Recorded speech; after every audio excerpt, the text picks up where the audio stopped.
2, Section 8, Trophic Levels and Keystone Species, I replied. Keystone Species? Oh yeah, the wolf section. But what would you know about that, Ezra? I was back to feeling like a deer in the headlights.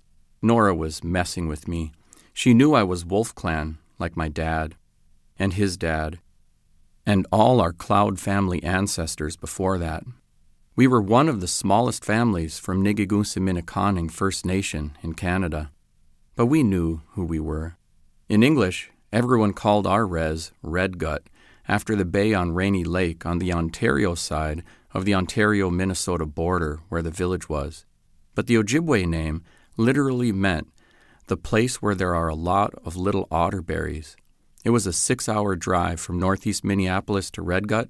My body may have been stuck in Northeast, but my heart was always on the res, fishing for walleyes, crappies, and smallmouth bass with my grandpa Liam. Aren't you Eagle Clan, Nora? Who wants to know?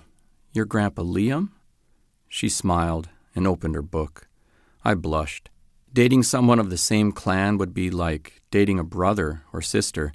My grandpa liked to say that if someone wanted to go out with someone, skip digging for someone's horoscope sign and instead ask, "Hey baby, what's your clan?" He teased even harder than Nora. I walked right into that one, I thought. Ezra Cloud? I hadn't even noticed Mr. Lucas staring at me straight down the aisle. He wore a brown blazer, white-collared shirt, blue jeans, and dress shoes.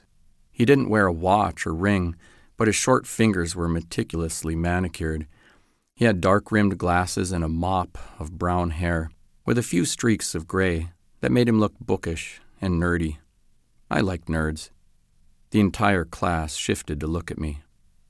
Ezra Cloud, what are keystone species?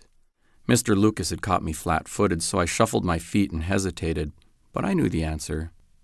A keystone species is a species that all the other animals in the ecosystem depend on.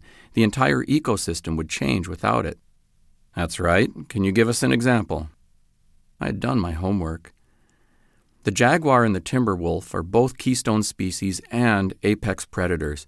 They order their entire ecosystems because their hunting and movement patterns change the behavior of all other animals in their systems. The beaver is a keystone, but not an apex predator because it's an ecosystem engineer. Mr. Lucas nodded and turned to the whiteboard. It wasn't until then that the sneering voice finally sounded one desk behind me, as predictable as the city traffic sirens and smog. I bet you think you're smarter than everyone else, don't you, Ezra? The voice hissed. You might fool Mr. Lucas once in a while, but you can't fool the rest of us. You're just another dumb Indian, Ezra. I turned around to look at Matt Schroeder. I hated him even more than all the dirty snow in Northeast Minneapolis. He was wearing his usual weathered timberland boots, loose blue jeans, and a flannel shirt. He kept his hair in a greasy blonde mullet. Mr. Lucas made him keep his baseball hat off in class, but it was a regular fixture the rest of the time. I bet he slept with it on. Goosebumps rippled up my neck. Shut up, Matt, I snapped. Matt smelled like a mechanic at the end of a long day in the shop, body odor mixed with engine oil.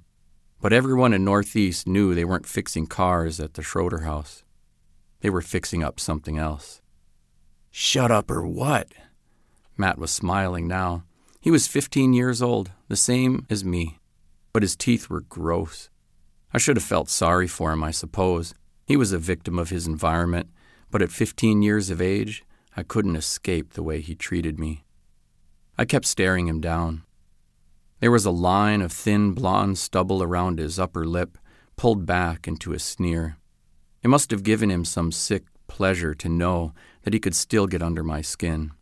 Whenever I looked at Matt, I imagined him a couple years older, with a regular mustache and blue military uniform.